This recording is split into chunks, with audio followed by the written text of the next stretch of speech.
Bismillahirrahmanirrahim. Assalamualaikum warahmatullahi wabarakatuh.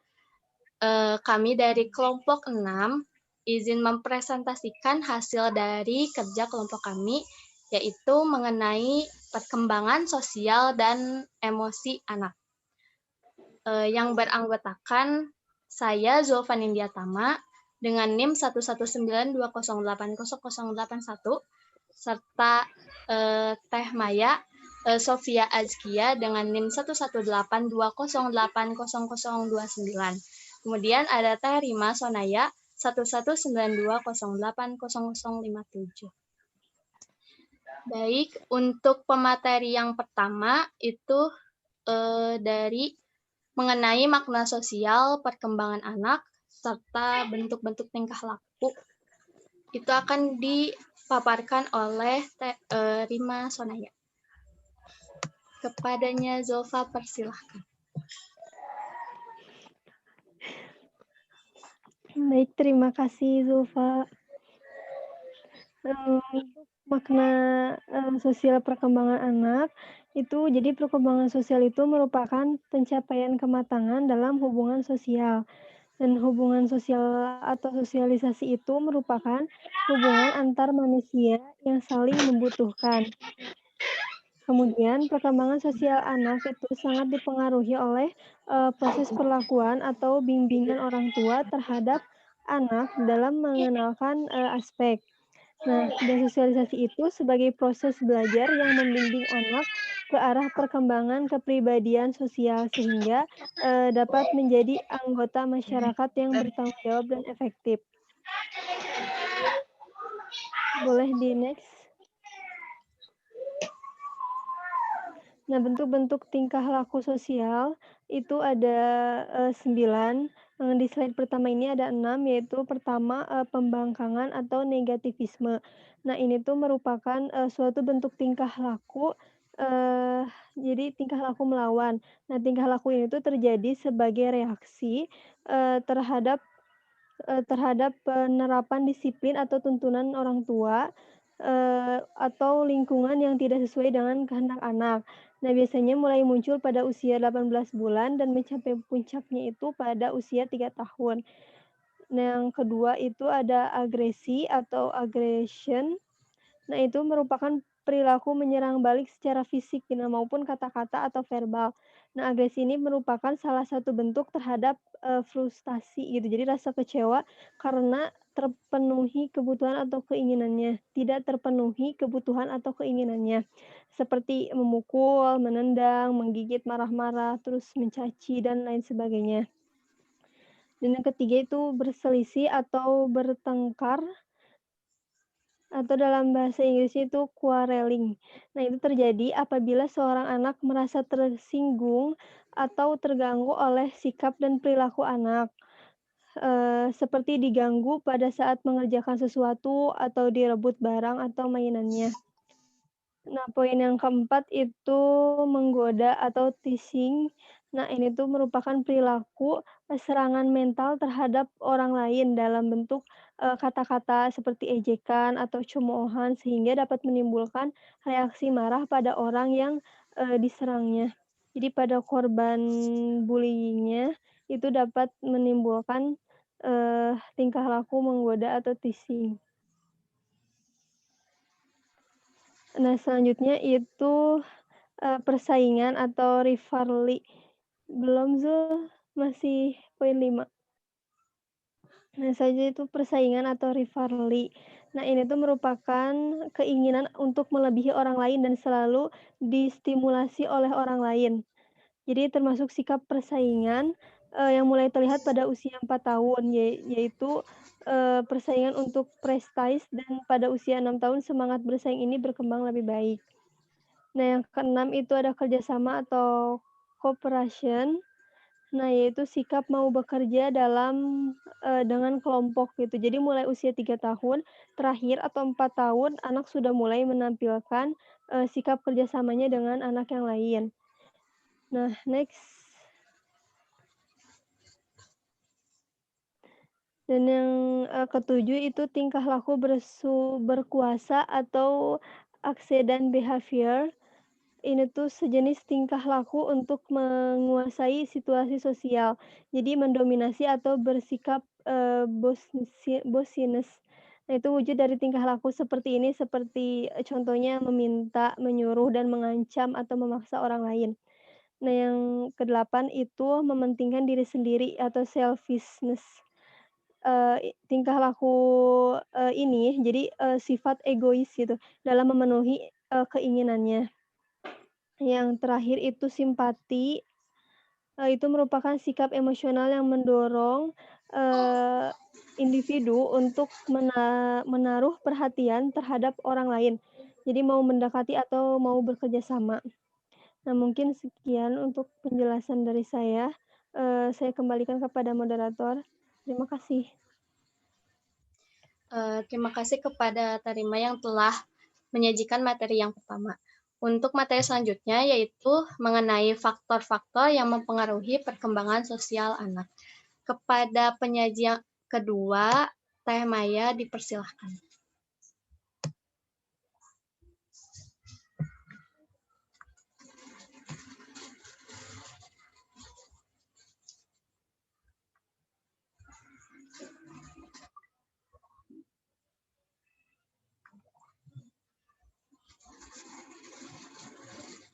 Kepada Teh Maya, mohon maaf di mute.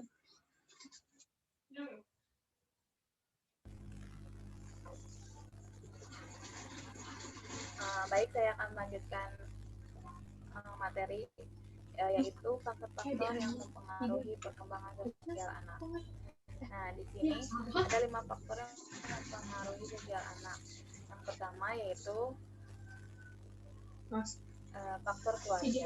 Nah, keluarga yaitu merupakan lingkungan pertama yang memberikan pengaruh terhadap aspek perkembangan anak-anak, termasuk perkembangan sosialnya. Terus keluarga juga merupakan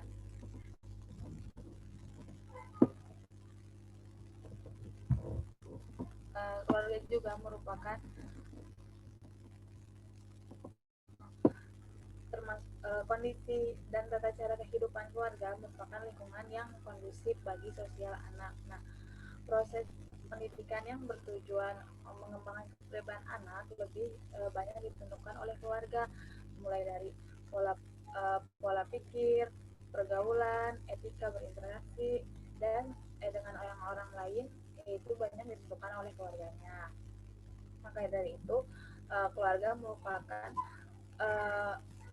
pengaruh terbesar pertama dalam perkembangan anak. Nah, yang kedua yaitu kematangan. Nah, kematangan di sini yaitu untuk dapat bersosialisasi dengan baik diperlukan kematangan fisik dan psikis sehingga mampu menimbangkan proses sosial, memberi dan menerima nasihat orang lain, memerlukan kematangan intelektual dan emosional. Maka dari itu, di samping kematangan dalam berbahasa juga sangat penting dan menentukan. Nah, yang ketiga, faktor-faktor yang mempengaruhi perkembangan sosial anak yaitu status sosial ekonomi. Mengapa demikian? Karena kehidupan sosial banyak dipengaruhi oleh kondisi sosial ekonomi keluarga dalam masyarakat. Nah, baik berupa perilaku anak akan banyak memperhatikan kondisi normatif yang telah ditanamkan oleh keluarganya. Nah, yang keempat yaitu pendidikan. Pendidikan mempengaruhi perkembangan sosial anak. Misalnya, pendidikan merupakan proses sosialisasi anak yang terarah. Nah, hakikatnya pendidikan sebagai proses pengoperasian ilmu yang normatif dapat memberikan warna kehidupan sosial anak di dalam masyarakat dan kehidupan mereka di masa yang akan datang. Nah, yang terakhir, faktor-faktor yang mempengaruhi sosial anak yaitu kapasitas mental atau emosi dan integrasi, inteligensi. Nah, merupakan kemampuan berpikir dapat mempengaruhi banyak hal, baik seperti kemampuan belajar, memecahkan masalah, dan berbahasa. Nah, perkembangan emosi sekali terhadap perkembangan sosial anak. Perkembangan emosi berpengaruh sekali terhadap perkembangan sosial anak. Anak yang berkemampuan intelek tinggi akan berkemampuan berbahasa dengan baik. Seperti itu. Nah, oleh karena itu, jika perkembangan dari kelimanya seimbang, maka akan sangat menentukan keberhasilan perkembangan sosial anak. Nah, selanjutnya yaitu uh, pengaruh perkembangan sosial terhadap tingkah laku anak. Nah, di sini terdapat poin-poin yang saya akan jelaskan. Pengaruh perkembangan sosial terhadap tingkah laku anak, yang itu pikiran anak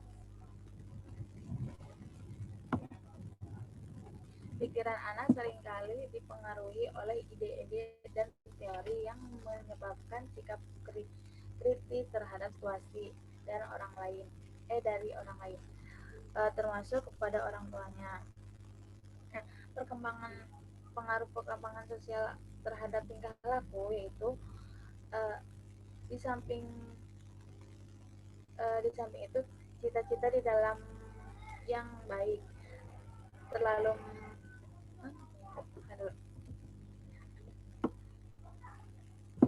cita-cita di dalam dan idealisme yang baik terlalu menitik beratkan pikiran sendiri tanpa memikirkan akibat lebih jauh dan tanpa menghitungkan kesulitan praktis yang mungkin menyebabkan tidak berhasilnya menyelesaikan persoalan. Nah, pengaruh yang ketiga yaitu kemampuan berpikir dengan pendapat sendiri, belum disertai pendapat orang lain dalam penilaiannya. Nah, yang terakhir yaitu melalui banyaknya pengalaman dan penghayatan kenyataan, serta dalam menghadapi pendapat orang lain, maka sikap egois semakin berkurang dan di akhir masa remaja sudah sangat kecil egonya sehingga mereka dapat bergaul dengan baik. Seperti itu.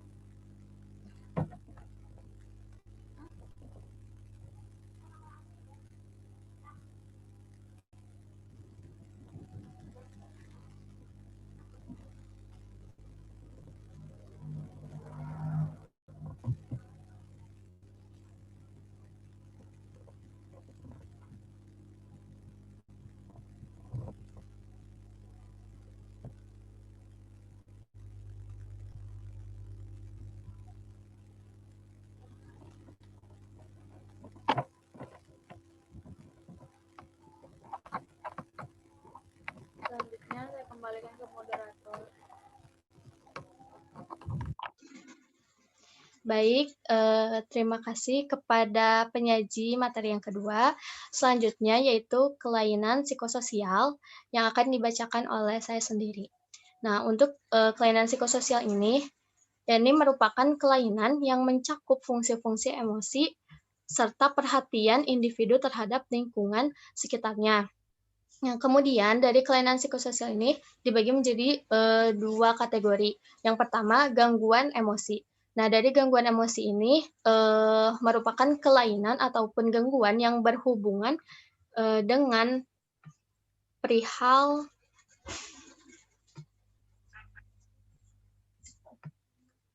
yaitu berhubungan dengan perihal perilaku anti-mainstream dari seseorang individu seperti terlalu agresif, kemudian terlalu menarik diri sendiri untuk lingkungannya, kemudian berteriak, diam 1000 bahasa, terlalu gembira, atau terlalu sedih gitu.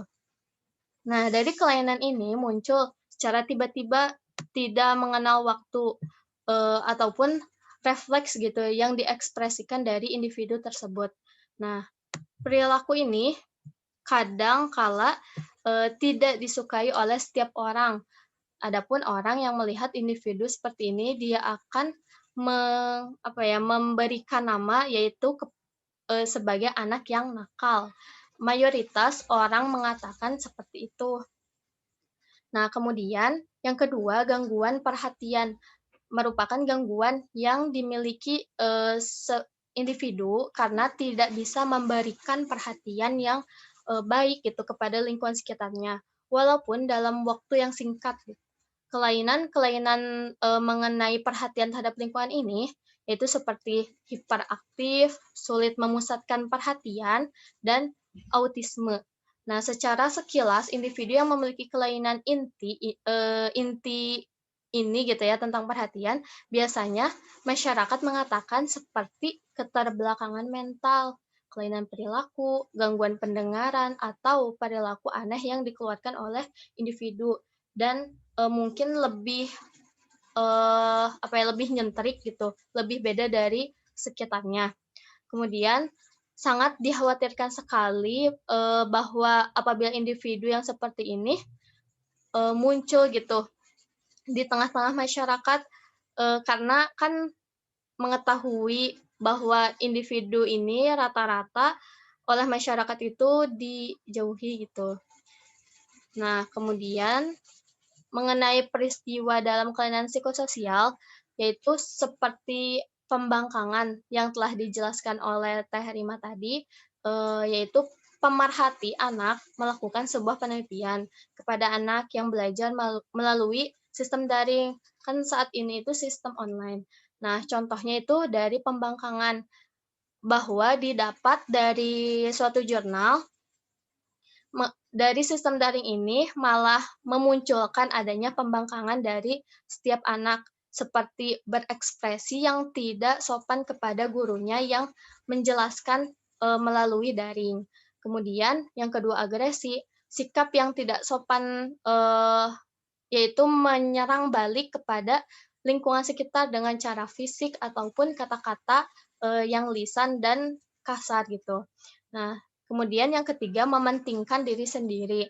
Sikap egois merupakan sikap yang sering muncul dari individu yang melakukan sistem daring. Contohnya, apabila kegiatan itu dilakukan seharusnya kelompok, tetapi karena sistem daring dengan terbatasnya jarak, sehingga tidak dilakukan secara kelompok, namun gitu, individu itu menyelesaikannya dengan diri sendiri, sehingga kelompok antara teman itu kurang efektif gitu, dan kurang aktif gitu apabila adanya kerja kelompok.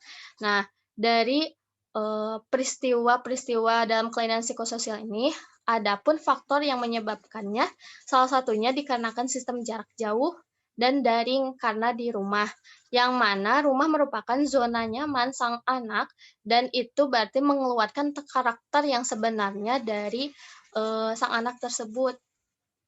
Nah, kemudian perkembangan emosional.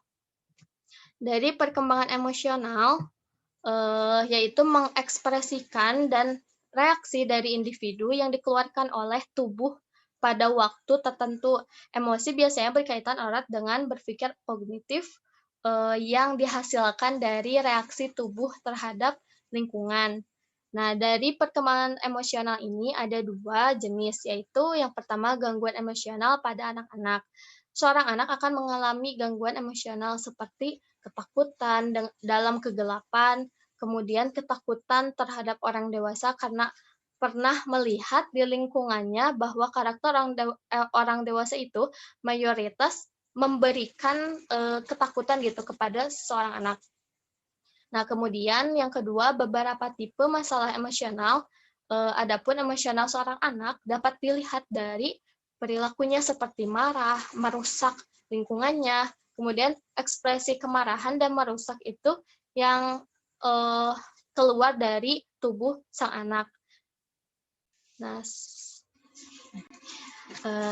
baik, untuk tadi ya perkembangan emosional itu kan ada dua tipe.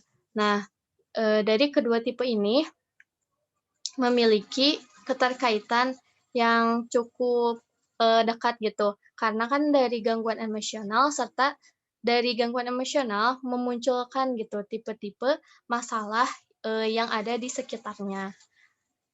Kemudian untuk mengatasi kelainan psikososial dan perkembangan emosional dari anak, yaitu dari perkembangan itu kan hambatan gitu ya.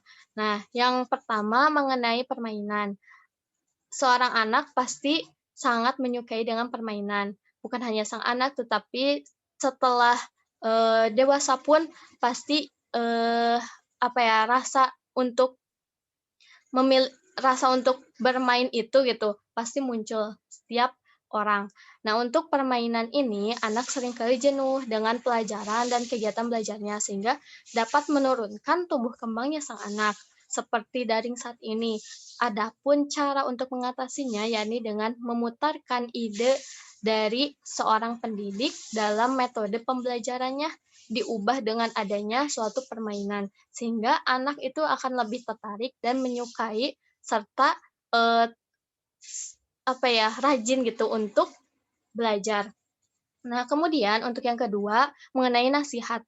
Metode nasihat yang dilakukan ialah jika individu telah melampaui batas dalam hal emosional dan kelainan psikososial. Maka dari itu, seorang guru harus menasihatinya dengan melihat dulu karakter dari sang anak agar dapat diterima dan dievaluasi oleh anak tersebut. Jadi, tidak asal dalam menasihati, harus mengetahui karakter anak tersebut. Nah, dari semua pemaparan yang telah dipresentasikan oleh kami, adapun kesimpulannya bahwa anak merupakan individu yang masih dalam tahap pertumbuhan dan perkembangan awal dari masa kehidupan. Oleh karena itu, masih rawan dalam menerima segala aspek kehidupan yang melewati panca inderanya, sehingga orang tua pun dan lingkungan sekitar harus dapat mengawasi tumbuh kembang anak dengan baik dan tepat. Kehidupan sang anak terlihat dari perilaku sosial serta emosional yang diekspresikan melalui reaksi tubuh sang anak kepada lingkungannya. Jika tumbuh kembang sang anak tidak sesuai dengan fungsi sosial dan emosionalnya, maka itu bisa jadi dikatakan sebagai kelainan yang dimiliki oleh sang anak. Sehingga sebagai calon pendidik, kita sebagai calon pendidik harus dapat mengarahkan anak kepada yang lebih baik dan menetapkan fungsi sosial dan emosional pada tempat dan pada fungsinya yang sesuai. Inilah peran kita sebagai seorang calon pendidik yang harus memberikan keteladanan yang dapat meningkatkan perkembangan sosial serta emosional dari sang anak. Baik, terima kasih kepada teman-teman yang telah menyimak. Mudah-mudahan apa yang telah disampaikan dapat dipahami dan mohon maaf bila terdapat banyak kekurangan. Akhir kata dari kami, jikalau ada yang ingin ditanyakan, mungkin akan ada sesi diskusi. Cukup sekian dari kami. Wassalamualaikum warahmatullahi wabarakatuh.